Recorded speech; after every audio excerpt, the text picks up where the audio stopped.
अस्सलाम वालेकुम। Hi friend, यहाँ पर मैंने 7 इयर्स बेबी का एक फ़्रॉक रेडी किया है जो एयर लाइन स्टाइल में है और लास्टिक वाला है।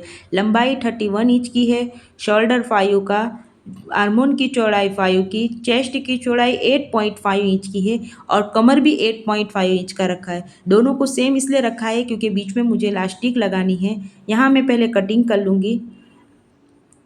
आर्मोन के पास से राउंडेड करेंगे और उसके बाद थोड़ा सा गैप देकर सेम कमर के पास फिटिंग नहीं रखनी है क्योंकि मुझे लास्टिक लगानी है, इसलिए थोड़ा चौड़ा ही रखेंगे और नीचे तक पूरा ले आएंगे। ये एयर लाइन फ्रॉक है और शॉर्ट है, पूरा लॉन्ग नहीं है नीचे तक। यहाँ पर कमर के पास इस तरह लास्टिक आएगी जो फिट हो जाएगा, जिससे ये अब इसके बाद जो आस्तीन की कटिंग करेंगे वो भी राउंड शेप में है, अम्ब्रेला स्टाइल के है यहाँ पर।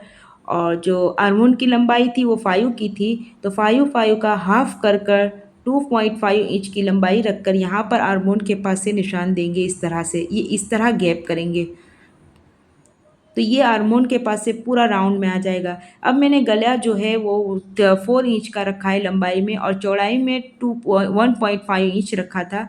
और उसके साथ साथ मैंने बीच में इस तरह से राउंडेड शेप में गला कटिंग कर लिया था एक्स्ट्रा, और नीचे शलवार का कपड़ा रखा है। पहले जो मैं ऊपर का गला है उसके नीचे के कॉर्नर पर एक लेस लगाऊंगी। ये तिकोण स्टाइल की जो लेस थी वो लगाई है मैंने, और इसको मैं अंदर की तरफ पलट लूँगी। उससे पहले मैं नीचे की तरफ भी एक लेस लगाऊंगी, नीचे के कपड़े पर भी। अब ये दोनों पर जो लेस लगाई है इसको मैं नीचे के शलवार के कपड़े पर पलट लूँगी। इस तरह से ये नीचे का शलवार का कपड़ा रखा है, इसी पर मुझे ये पलटना है। तो 1 इंच का गैप बनेगा जो डिज़ाइनिंग लगेगी खूबसूरत। पहले मैं इस पर हुक वगैरह कुछ लगा कर फिट कर दूँगी ताकि ये इधर उधर हटे ना, सेंटर से हिले ना। और यहाँ से मैं इस तरह पलटूँगी ये, तो ऑटोमेटिक जो गैप बनेगा वो बस वो डिज़ाइनिंग में तब्दील हो जाएगा और नीचे से ये एक शलवार का कपड़ा दिखेगा। ये इस तरह से पलटना है धीरे हाथों से। और जो टाँकड़ी हमने जो सुई लगाई थी, सॉरी यहाँ हमें गुजराती ज़बान में टाँकड़ी बोल गई हूँ, हम लोग गुजराती है इसलिए थोड़ा लफ्ज़ों का कभी हेर फेर हो जाता है। तो वो हटाते जाएंगे और इस तरह से ये सिलाई लेते जाएंगे। और जो ये नीचे का है इसी को भी, इसको भी सेम टू सेम इसी तरह हम पलटते जाएंगे। एक टाँकड़ी या पिन लगा लेंगे ताकि ये कपड़ा इधर उधर हिले ना, उससे फिनिशिंग अच्छी रहती है। अब जब नए सीखने वाले इस तरह की कोई डिज़ाइन करे तो ज़रूर पिन वगैरह फिट कर ले ताकि हमसे कपड़ा इधर उधर हट ना जाए। शाटिन का कपड़ा है तो, सॉरी, जॉर्जेट का कपड़ा है तो हटने का बहुत खतरा रहता है। ये इस तरह की डिज़ाइन हुई है।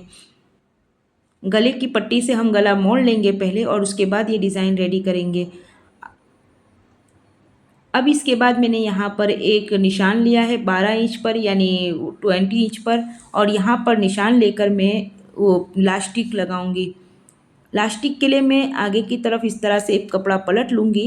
इस तरह से आगे की ही तरफ मैंने फ्रंट के हिस्से पर ही मैंने इस तरह से निशान लगा लिया, लास्टिक कितने में अटैच करनी है उतना हिस्सा लगाकर, और सेम इतना गैप देकर मैंने सिलाई ली हूँ। ये मैंने फ्रंट के हिस्से पर यानी आगे के सेम हिस्से पर ही रखा है, ध्यान रहे। अब इसको इस तरह करके बीच से लास्टिक को गुजार दूंगी और उसके ऊपर ऐसी खींचते हुए सिलाई ले लेंगे तो ये ऐसी सेम डिज़ाइन बनेगी जैसे वो गैप आया हो। हालांकि यहाँ गैप नहीं लिया है, सिर्फ मैंने आपको दिखाया था कि आगे की तरफ फैब्रिक को मोड़ा है। ये इस तरह से एक धागे की मदद से मैंने लास्टिक डाला था ताकि वो आसानी से पार हो जाए। अब दूसरी सिलाई ले लेंगे साइड के कॉर्नर पर, दोनों तरफ इस तरह पकड़ के लेंगे क्योंकि लास्टिक है तो सिलाई खींचती है। ये इस तरह से, तो ये बहुत प्यारा और खूबसूरत सा लास्टिक लगा हुआ दिखेगा यहाँ बीच में।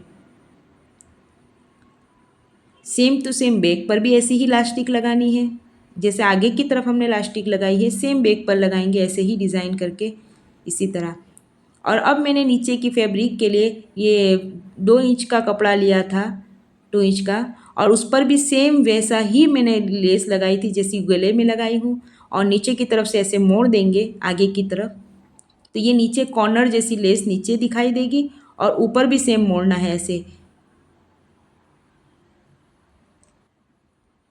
इस तरह से।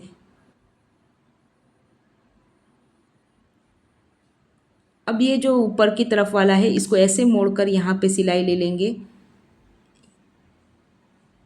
तो सेम डिज़ाइन रेडी होगी। जैसे गले पर डिज़ाइन की थी वैसे ही सेम कॉर्नर पर यानी नीचे की तरफ दामन पे भी डिज़ाइन करेंगे, तो बहुत प्यारा और खूबसूरत यूनिक सा लुक आएगा। धीरे हाथों से ले, क्योंकि चून बैठने का बहुत खतरा रहता है इस तरह की डिज़ाइनिंग बनाने में, तो हल्के हाथों से बिठाते जाए ताकि चून ना आए। और पीछे की तरफ भी सेम टू सेम इसी तरह लेते जाएंगे हम।